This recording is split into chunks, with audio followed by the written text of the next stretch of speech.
Welcome, everybody, to the American Juche Study Group.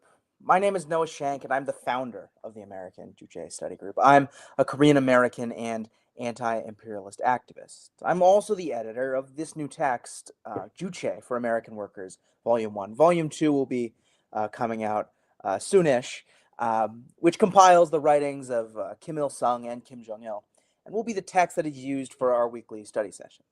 The American Juche Study Group is a broad initiative, including people of all races, religious backgrounds, and political affiliations who are interested in learning the ideology of the Korean Revolution. We bring with us a spirit of intellectual charity and goodwill toward all humankind. We refuse to accept the hateful caricature of North Korea presented in American media, and instead want to learn the ideas that have held the DPRK together for so long and have enabled it to withstand circumstances that would most certainly cause any other government on earth to fall. We come with open minds and diversity of thought. We share one goal: peaceful reunification of the Korean Peninsula, in the context of a world without war and poverty, in which every nation is enabled to grow and thrive to its fullest potential. We ask, if you are studying with us today, if you could please send a small $5 contribution to support our work. Funds are needed in order to maintain the important work toward peace. Please help us out by going to the link below and sending your $5 directly. I believe the link will be in the chat and also in the description.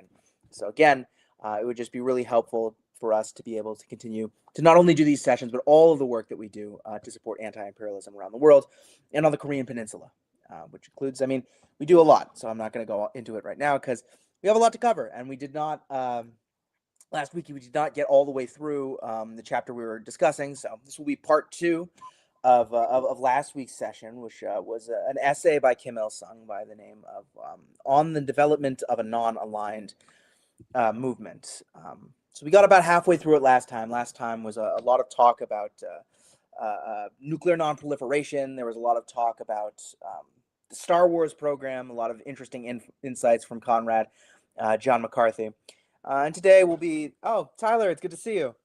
Glad you're here. There will be this week it'll be more of an in-depth discussion about alternative economies, about the new emerging economy in the world, and about Juche and how it fits within the non-aligned movement. So we could start off with our first slide. So again, this essay was written in 1986. It's an important thing to point out because it's during the height of the Cold War. The Cold War was coming to an end, and spoiler alert for anybody who did not live the 20th century, the USSR did not win the Cold War. The United States emerged on top at the end of the Cold War. That resulted in the disaster that was the fall of the Eastern Bloc. But in spite of that, you have this quote from Kim Il-sung. "This is the age of Cha Jae-sung. The people who were once oppressed have emerged as masters of the world and are pressing forward with history," which that sort of contradicts the narrative that was given at the end of the Cold War, which was that history was over, right? History was over, and that American unipolarity would last forever. And Kim Il-sung is saying pretty much the opposite. He's saying, well, that as more and more countries are emerging as independent, gaining their flag independence, as anti-colonial revolutions were continuing to happen throughout the world, although they were put on pause for a small period of time. And we'll get into the reasons behind that later on. He said that this was the age of Cha Jae-sung. And I want to remind people what Cha Jae-sung is. It's a central pillar of the Juche ideology, which roughly translates to independence, autonomy, or sovereignty. That's its origin in Korean. And there are three main points of Cha Jae-sung within the Juche ideology. First, and this may come as a surprise to people who are like orthodox Marxist-Leninists, people who consider themselves to be hardcore materialists, right? Is the mastery over destiny, which dictates that human beings are fundamentally social creatures, that man is a creative species, and that they have the right to control their own lives and are not subject to simply being acted on by the forces of nature or other outside forces. That man, through its creative godlike ability, is not only a social creature, but is empowered by its sociality to create things that no other creature is able to do. I think it's a classic Calebism, right? ants have been making their ant farms the same way for thousands of years. Beavers have been making their beaver dams the same way for thousands of years. But in just 10,000 years, human beings have gone from hunter-gatherers to space travel, et cetera, et cetera. So that's something that's important to point out. There's two other pillars of Shajisung, which are rejection of subjugation, emphasizing that the throwing off of all forms of social, political, and economic domination, which ensure a nation can dictate its own path without foreign interference.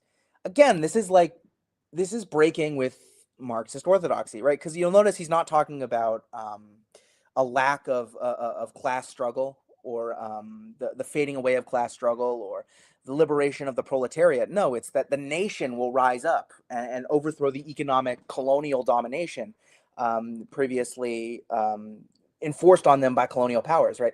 The Korean Revolution, like every revolution that has broken free of the system of globalism, imperialism, is fundamentally an anti-colonial revolution, a revolution against the system of globalism, imperialism, of the Western financial system. And that comes out of a national liberation struggle. I have a great video essay on that if you guys would like to check out recently. And then third is ideological independence, which is the idea that you should encourage self-reliance and national pride, and solving problems using one's own resources and judgment rather than relying on foreign powers. So those are the three main pillars of Cha Jusung. That's a thinker. Do people ever have any thoughts on any of that?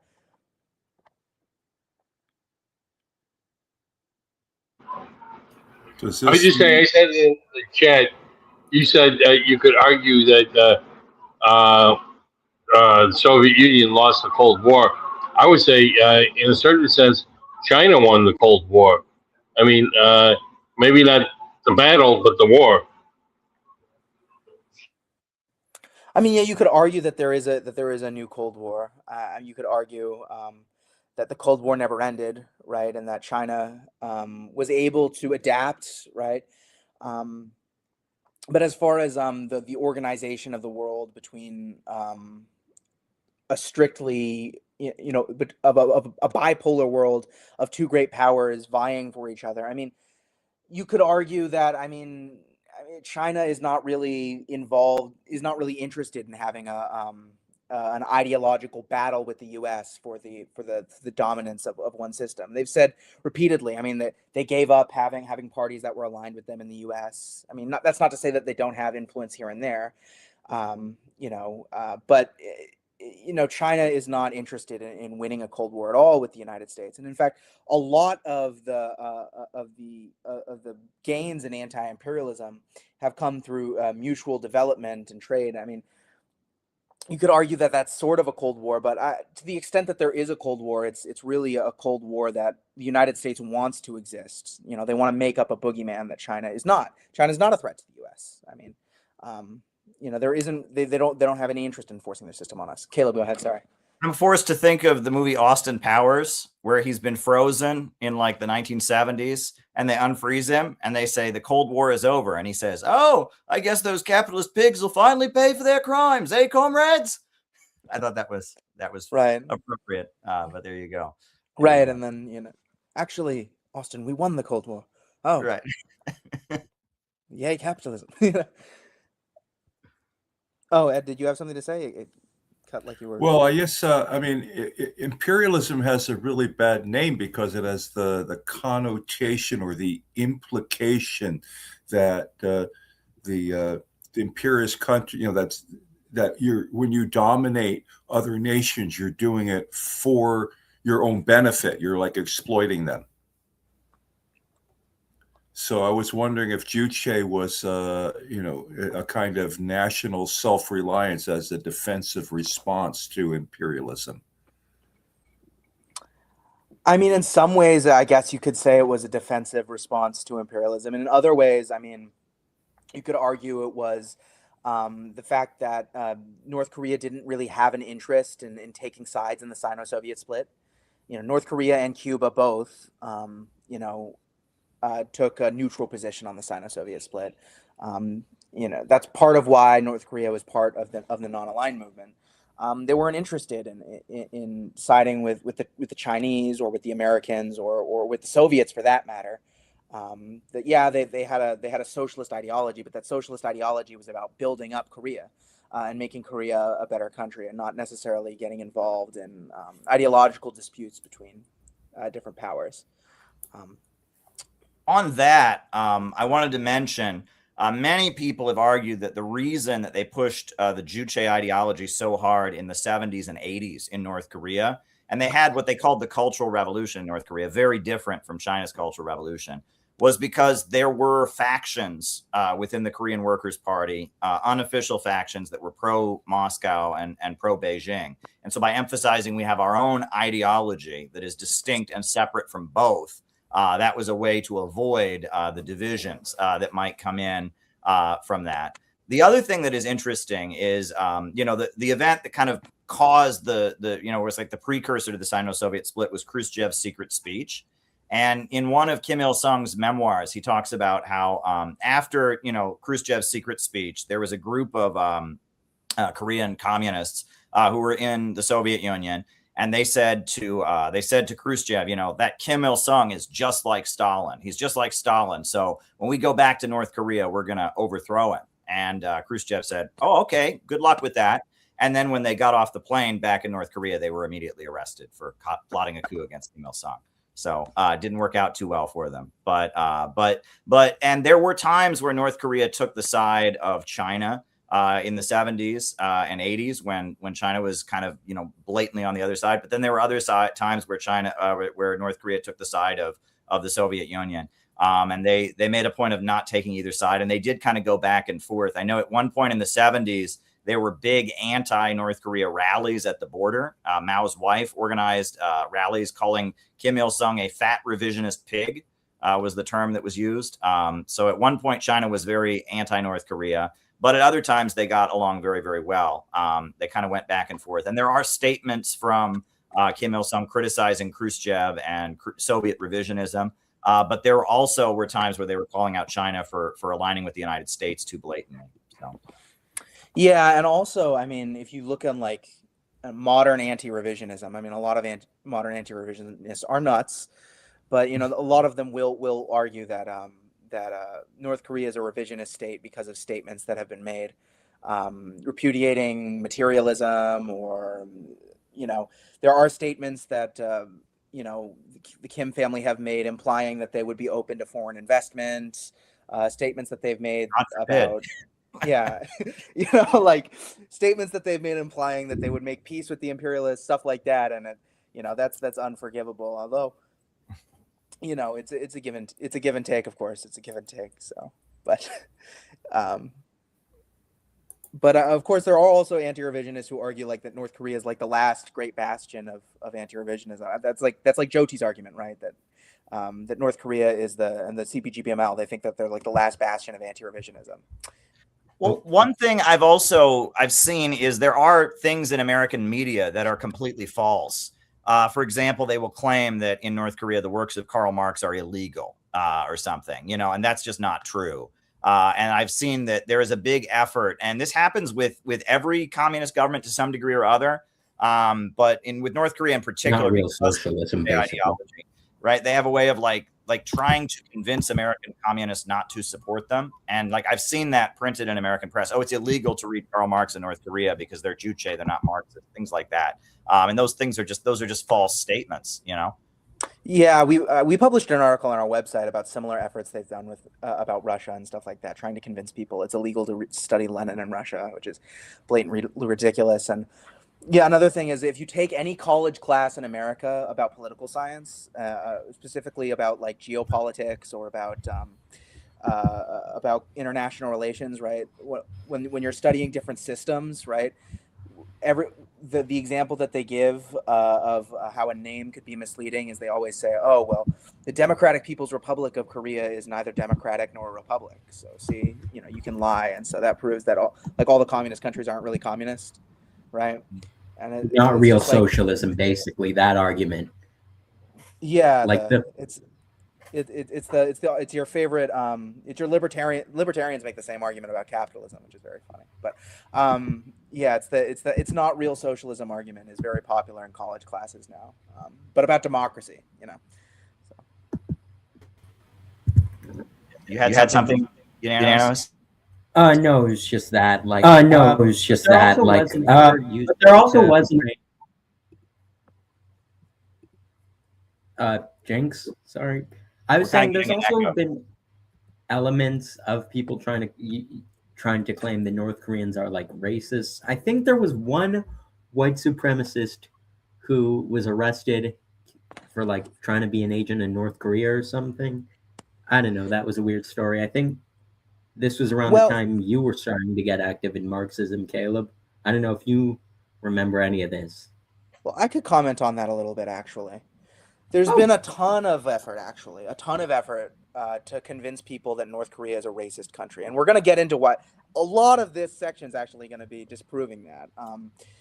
But there's been there was a book published, I believe it was called The Cleanest Race, where they took statements out of context by the Kim family. Basically, this is a thing that happens when a country or a people have been oppressed for a long time. The same thing happens in the Black community. The same thing happens in the Hispanic community. The same happens in every country where there's an anti-colonial struggle or an anti-imperialist struggle or a national liberation struggle.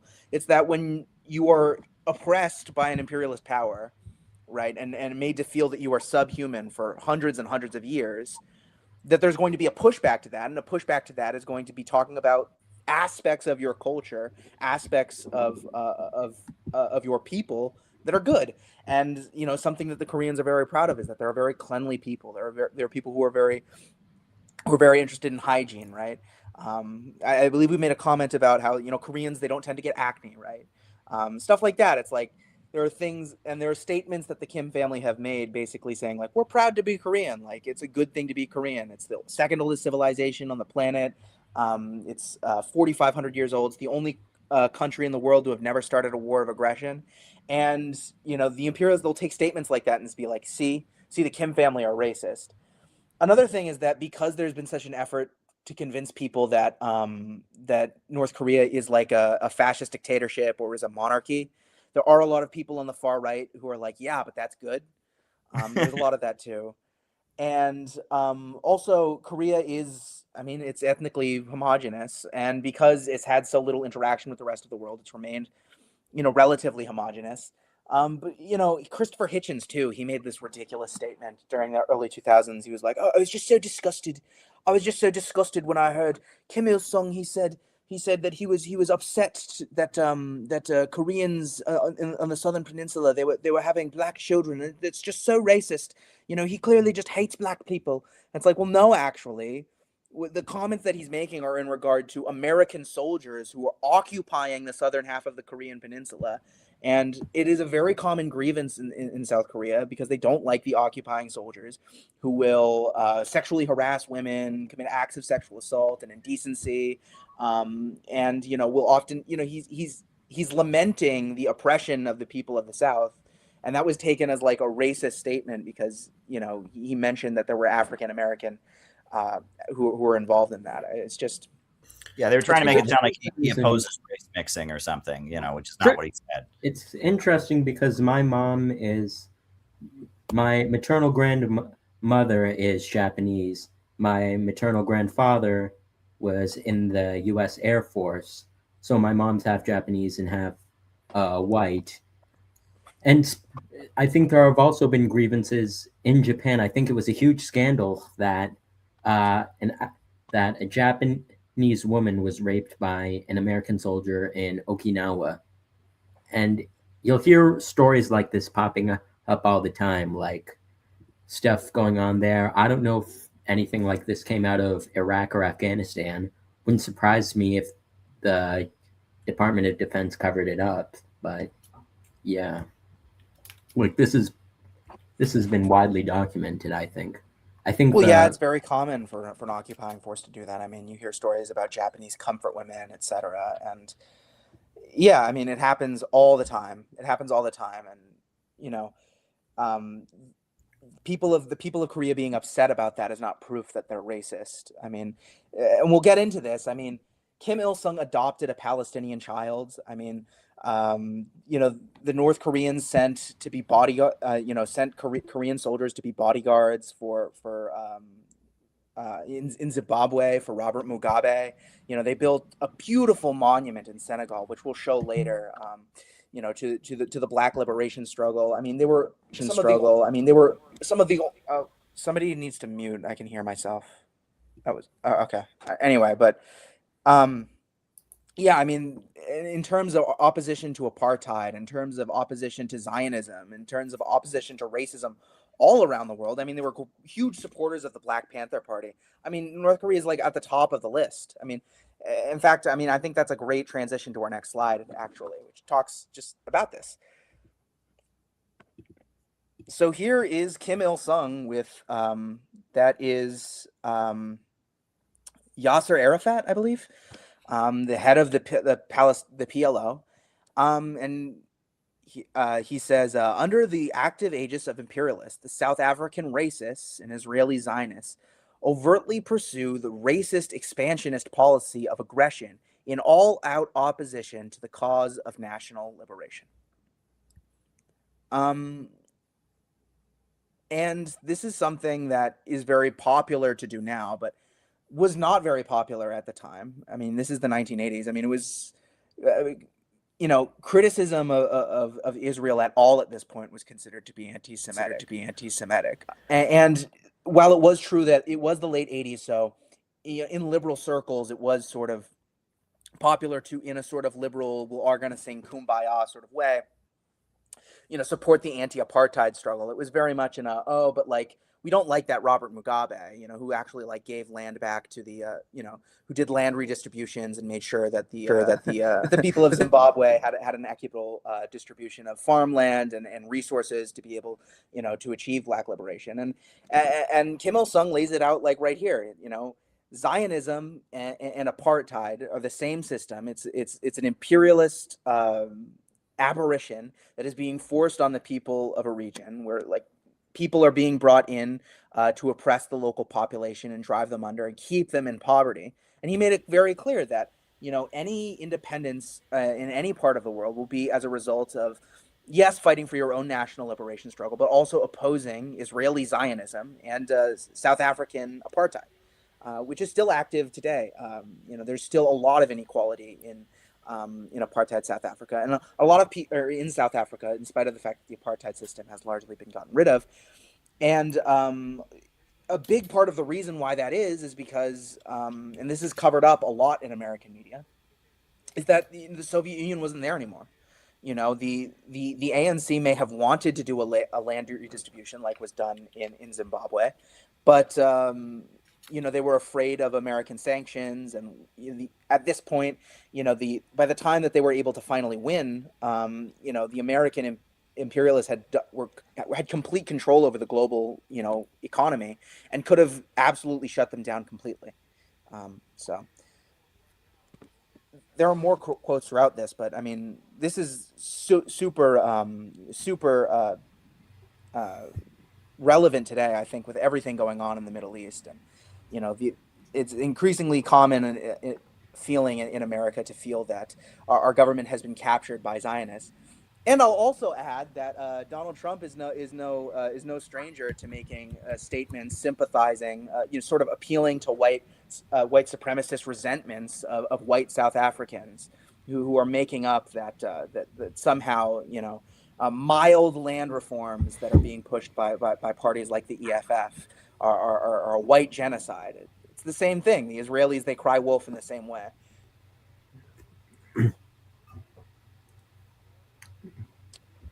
Any comments? I mean, we can go to the next slide. I just wanted to briefly say that Kim Jong-Un is continuing the steadfast support for the Palestinian liberation struggle. I mean, obviously can't give as much aid as he wants to because of the way North Korea is increasingly under attack since the 90s, but you can look up, anybody can quotes from Kim Jong-un where he says similar things today.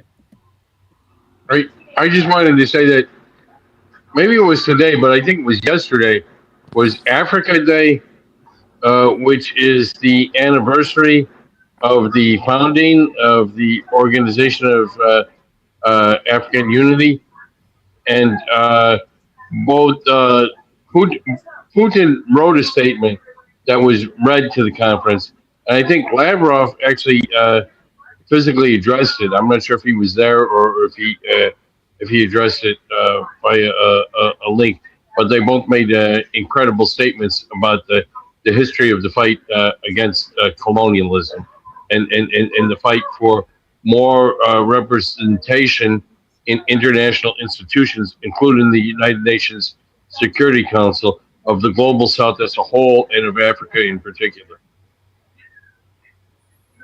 And I'd like to make the appeal to conservatives who have heard bad things about Mugabe, are believing this, quite frankly, bullcrap. The reason the US media went so hard against Mugabe, the reason they don't like Malema, is because the same big agricultural companies that control America's food, you couldn't, like, Mugabe was essentially giving the land they would have used to the people. And maybe there were flaws. I'm not saying there weren't issues in Zimbabwe afterwards. I'm not, but the reason that there was this national emergency whatever was because Big Ag couldn't control Zimbabwe's food supply. Yeah, I mean, and similar things happen in the United States. You'll see a lot of crybabying about, China's buying up all of this agricultural land. If you look into it, China does not buy up all that much agricultural land. And I think there's more Luxembourg-owned farmland. Like per acre, there's more land owned by Luxembourg than is like the actual territory of Luxembourg, because that's like a tiny country, but citizens of Luxembourg own farmland. Yeah, way more than China, because China's not interested in subjugating the United States as much as people would like to make it seem like they are. But that's a common thing you'll hear in American conservative media, and even in like sort of dissident conspiracy-oriented circles, right?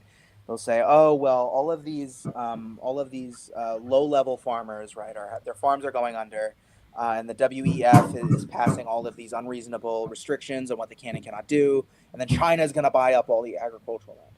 If you actually look into who's actually buying up the agricultural land, it's mostly Bill Gates, real estate companies like BlackRock, and American agribusiness. But you'll notice they never complain about American agribusiness, that are not only buying up this farmland, but doing like ridiculous, unsustainable farming practices that are eroding the topsoil, creating situations where we might have another Dust Bowl, and a large majority of the crops that they're producing are just getting destroyed anyway because they're overproducing. But there's never a discussion of that. It's, well, China bad, China bad, and it's the same thing. Oh, Robert Mugabe bad, the EFF bad. The ANC bad. Oh, Paul, you had something to say. Well, they'll say that, China's a surveillance state. I'm like, really?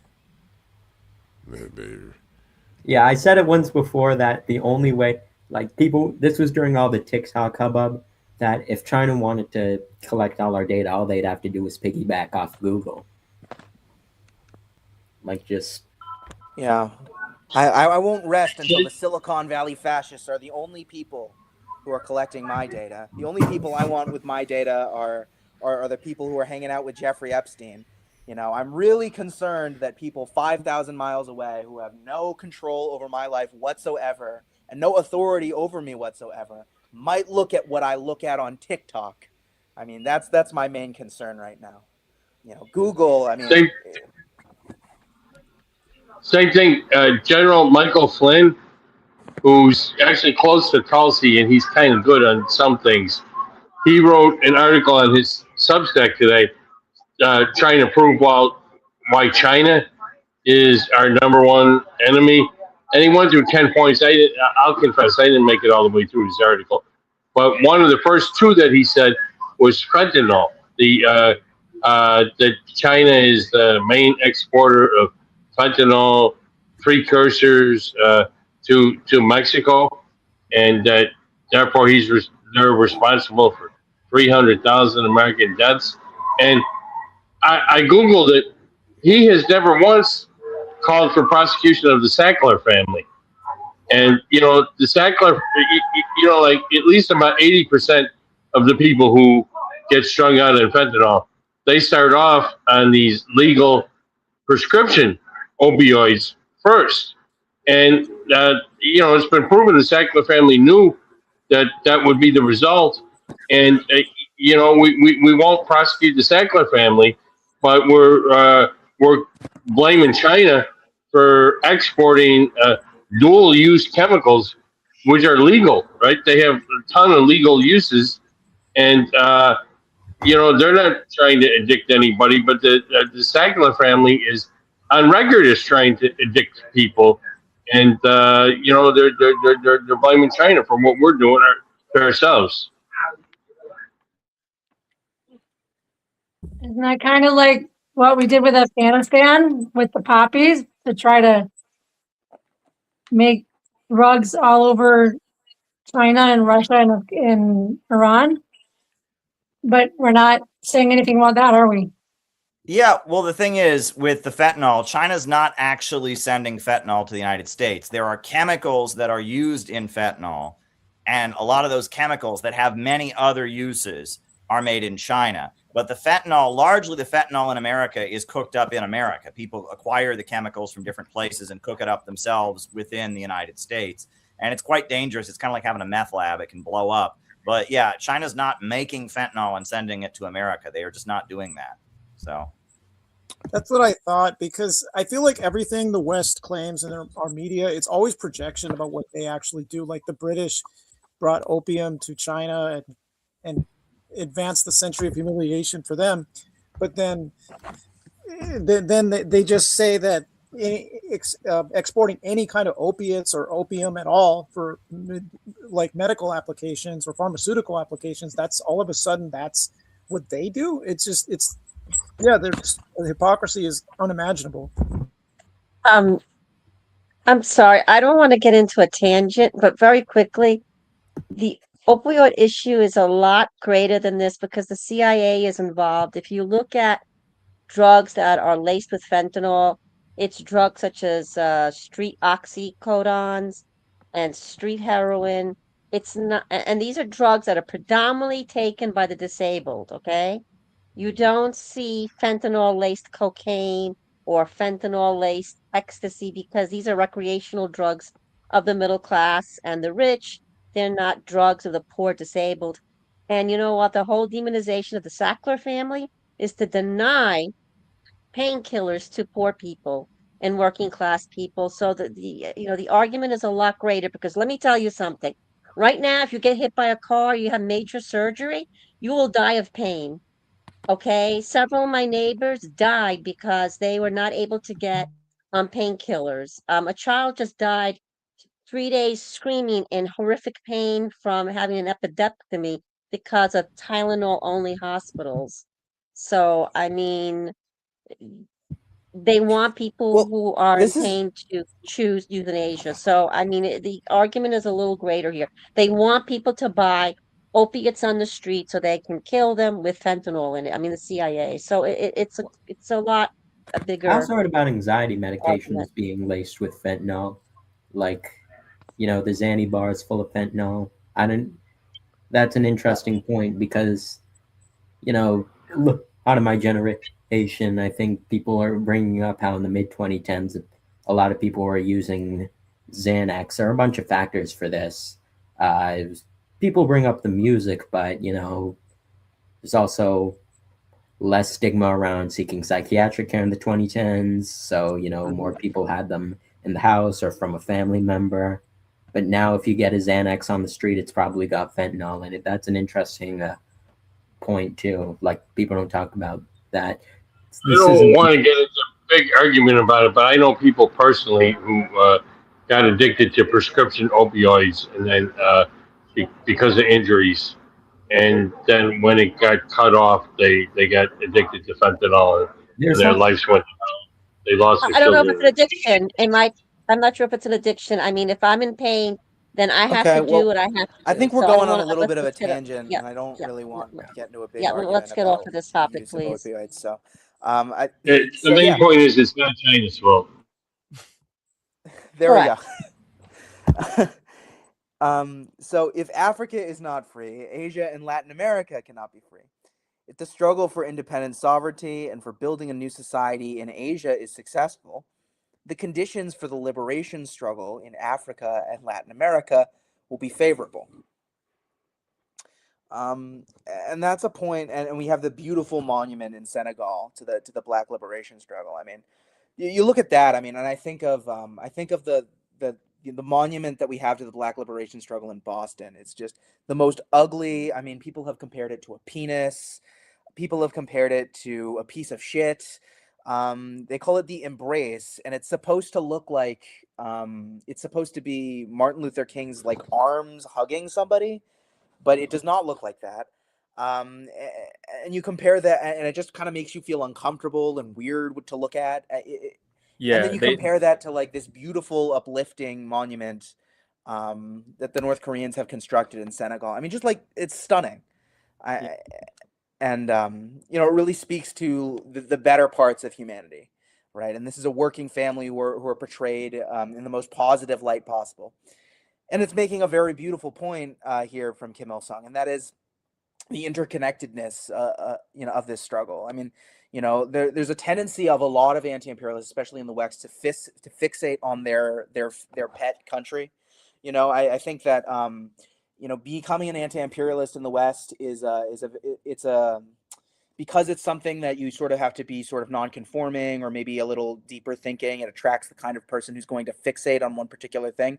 And that's something I've noticed is somebody will become an expert on one country and fixate on the struggle of that country. And then they'll start like taking the side of that country and in every dispute, even in the instances when that country is siding with the imperialists. And they're losing the big picture. And the big picture is it's a global struggle against globalism, imperialism, against the Western financial system. I mean, I can think of a few examples, but I'm sure others can think of people in their lives who've gotten fixated on one particular country. There's a lot of people who get really fixated on like what is, and sometimes they'll even convert right to the religion of that. There's a lot of ortho bros out there now. I think of. Maybe they started off as a communist and an anti-imperialist, but then as an expression of their fixation on Russia as a result of becoming an anti-imperialist, they convert to orthodoxy. And I've had conversations with some of these people where they're like, nah, man, Iran, they're no good, man, because they're not orthodox, man. And like we should be neutral in the as the United States is bombing Iran because they're not orthodoxy, and Father so and so said so. I mean, Gavin can probably speak to this as well.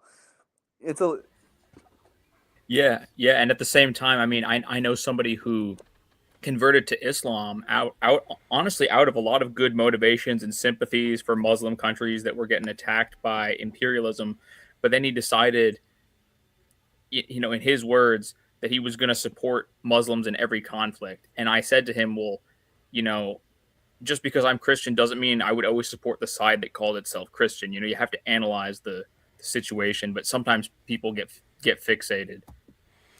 It reminds me of the Jubilee debate, Glenn Greenwald against 20 Trump supporters. And talk about that on full display. The tunnel vision of Iran bad, Israel awesome.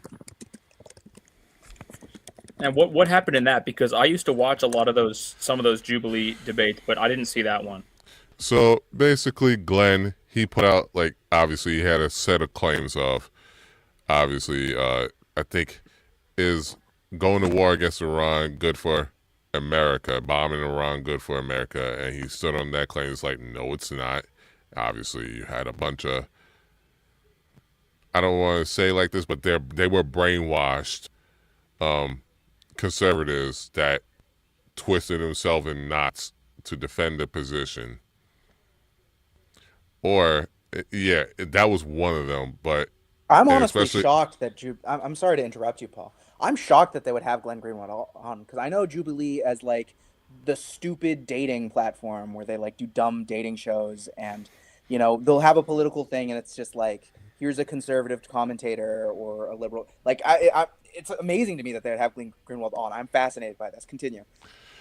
That, and also they got into a claim that Trump is subservient to the Israeli lobby, Israel in general, and that's where, between that and the Iran attacking Iran, that's when it went off the rails. I'm sure. I'm sure. I mean, yeah, there are a lot of. I don't know. It's it's Yeah, unfortunate. Um, there are a that lot of happened. things where I sympathize with conservatives, but you know, it's unfortunately some people were tying themselves into knots, as you said, trying to claim that, you know, even though the bomb was of American manufacture, or Iran must have bombed its own girls' elementary school, all these ridiculous things that people were saying to try to excuse Trump was not okay. Yeah, so I think we can move on to the next slide. But yeah, the downfall, because we're strapped for time. We gotta move. The downfall of imperialism and colonialism and the triumph of the people's liberation cause are the historical trend that no force can ever check.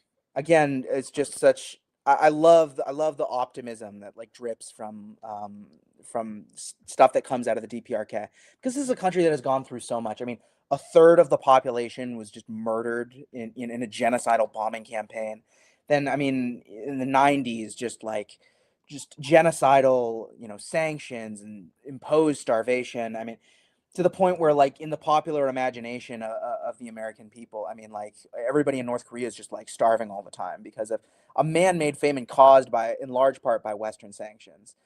It's similar to, actually, Ethiopia and the trope of the starving African. I think of, you had South Park had a character, Starvin Marvin, the Ethiopian, and stuff like that.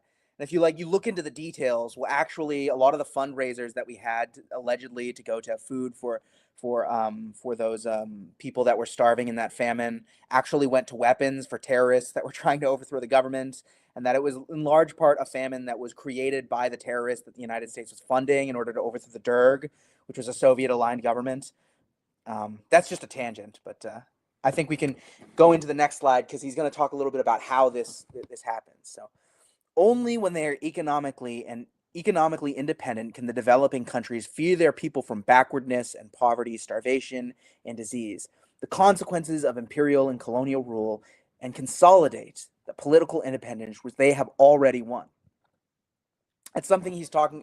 So what Kim Il Sung is basically saying is that, yes, it's true that a lot of the non-aligned countries that had anti-colonial struggles in the 20th century, they won their flag independence. But step two to that, for them to be truly independent, right? They need to have an economy of their own. They need true economic independence. And how do you do that? You create alternative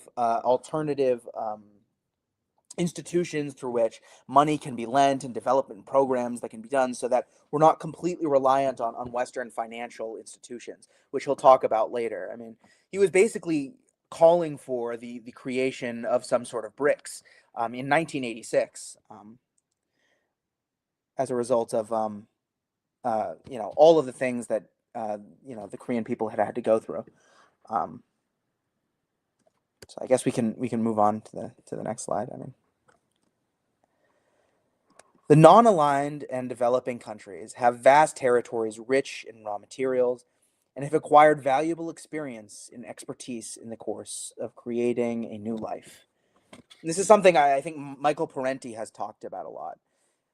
There is no such thing as a poor country, and all of those poor countries in Africa that you hear about, or in Asia, or in Latin America, those are actually the wealthiest countries.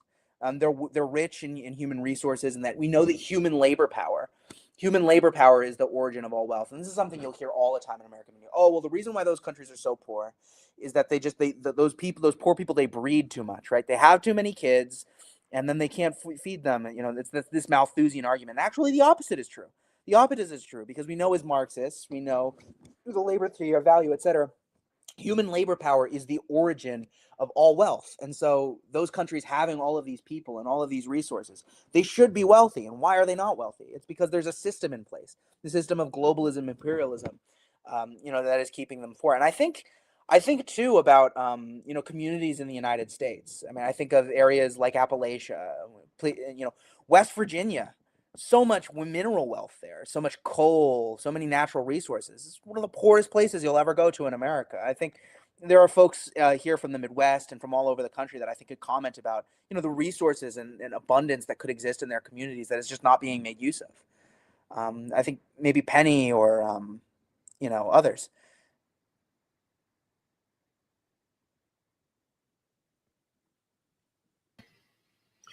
Well, I grew up in Ohio and Indiana, mostly. Lived briefly in Kentucky, and so I lived close to West Virginia at one point. I saw a lot of poverty. I mean, like we were actually living in poverty at times. So my family. So I'm all too familiar with that. And at the time, I didn't understand. And I doubt my parents understood much about what was going on. They were doing the work of the Lord. They were in the church ministry. And even the well-to-do larger churches with lots of money, they didn't really care about the country preachers. So, the country preachers did a lot of the work, in connecting with the poor people. I saw it firsthand. I participated in it some. So I'd like to say I didn't understand it. I just thought that's the natural way of how things are, until I came to the city, that's when I started to see bigger things, more things. And of course, when you get older and you just get more information, you meet more people and you learn things and you start to connect the dots. But yeah, it's probably not any different in West Virginia right now. Maybe it's somewhat different, but yeah, it's there. You go to rural areas all across the country. I've heard stories. I know people who live in Kansas and Missouri. It's the same story. You go out into the rural areas and people are really poor, but you're never going to hear the politicians talking about any of that because that doesn't help them and that doesn't help their donors. So this is an ongoing crisis. So what we're seeing now is just is the end of empire. So well, one of the things, what I'd like to, I'm sorry, I don't mean to interrupt you, James, but I was just, this is a thing a lot of people don't really talk about is that the cities, the coastal cities that are so wealthy, like New York and like LA for that matter, relative to the rest of the country, are parasites on the rest of the country that, they don't really produce that much. I mean, you compare to the industrial cities that the United States used to have, the mining that goes on in Appalachia where you grew up. I mean, these are the agriculture that happens throughout the Midwest. These are the areas of the country that should be super, super wealthy where you grew up. And in spite of that, I mean, a majority of the population in comparison to the coastal cities is living in relative poverty. I mean, it's on a smaller level, of what the United States does to the rest of the world. I think that's a good example of why we need socialism. I have something.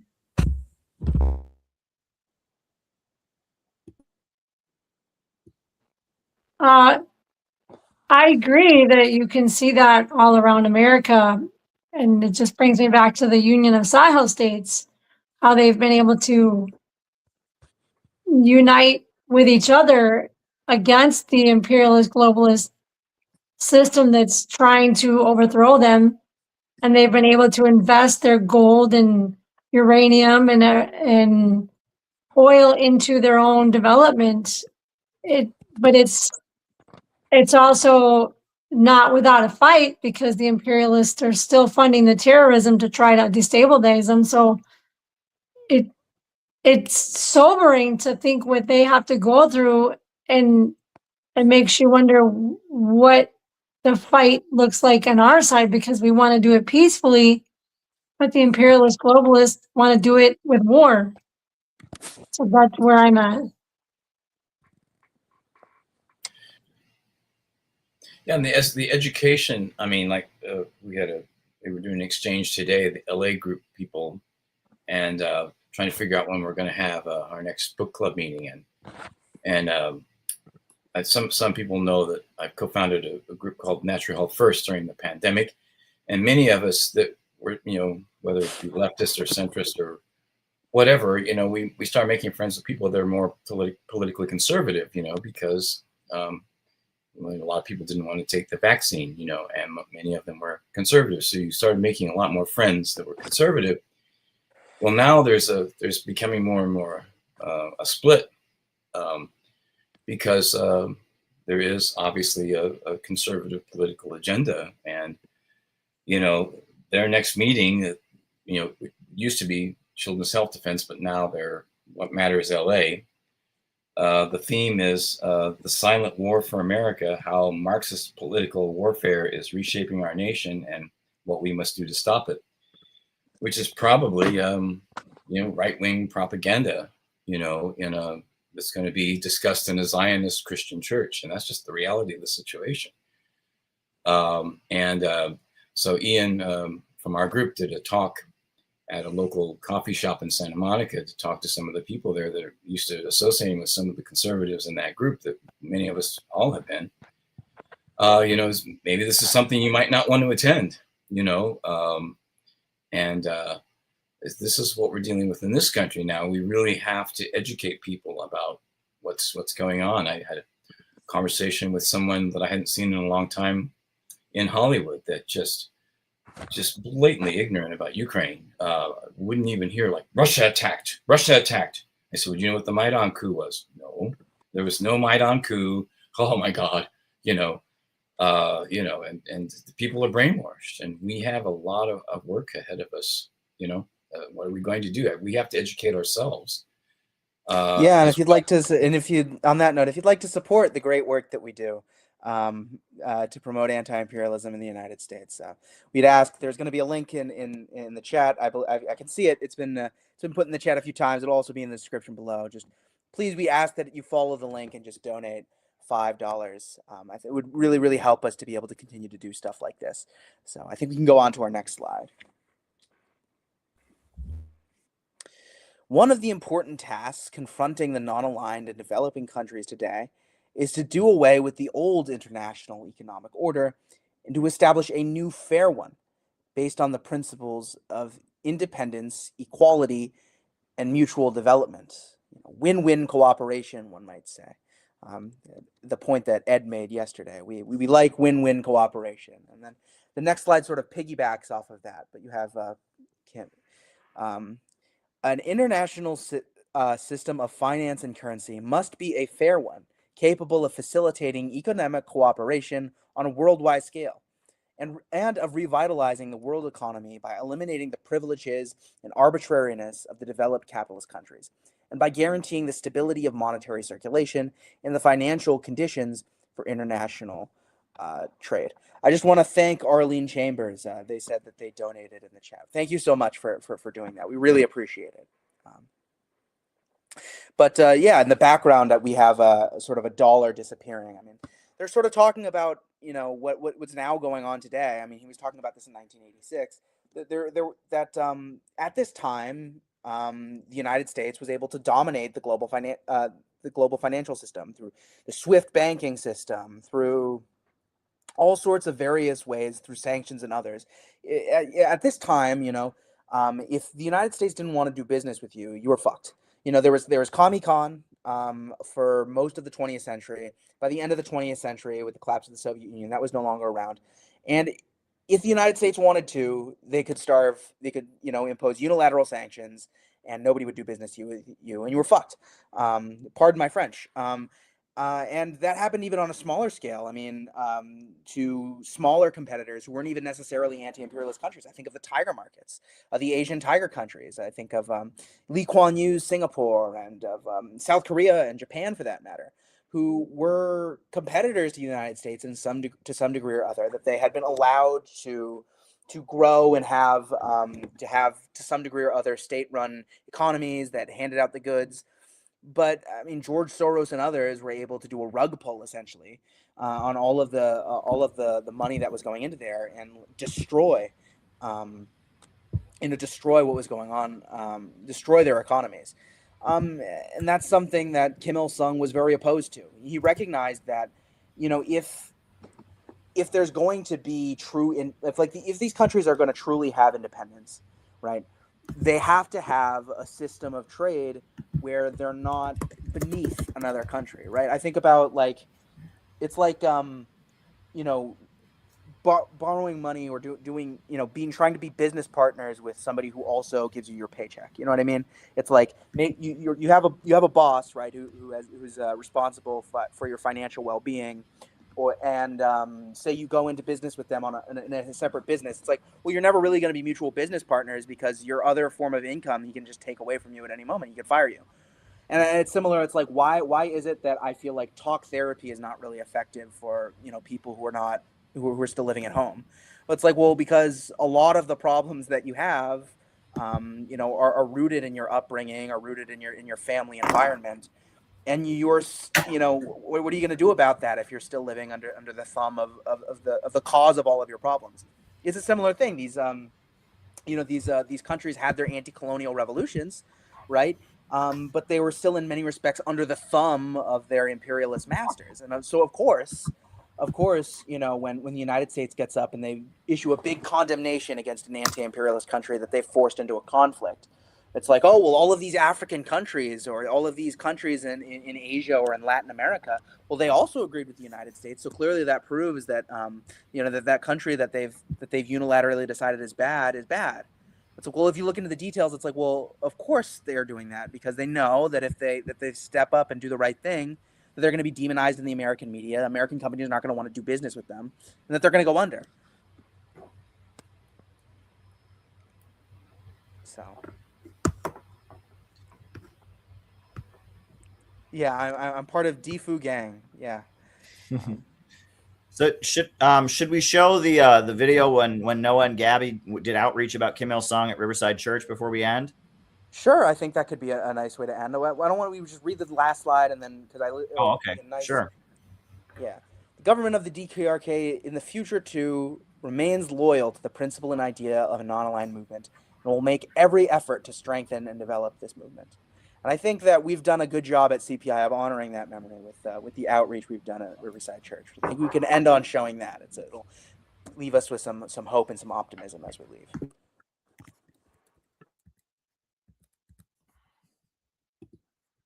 Here outside of the historic Riverside Church in Harlem, New York City.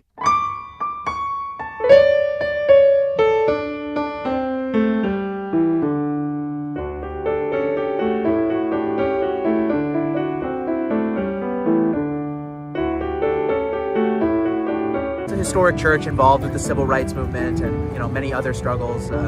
Big center for ban the bomb protests.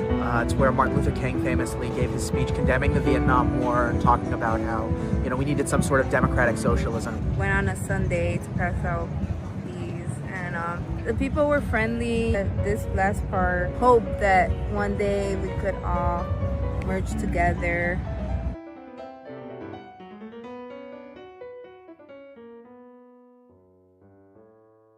Talks about the Kim Il Sung-ya. It was a symbol of friendship between Indonesia and the Democratic People's Republic of Korea at the time, when Sukarno, who was part of the non-aligned movement. When people think about North Korea, they think about military parades, they think of people starving in the streets, they think of very dire looking cities. This is something that's full of life and hope and optimism. It's a flower that only grows in a socialist country, and it's hard to get because of the sanctions that have been imposed on North Korea and that are very harsh and unfair.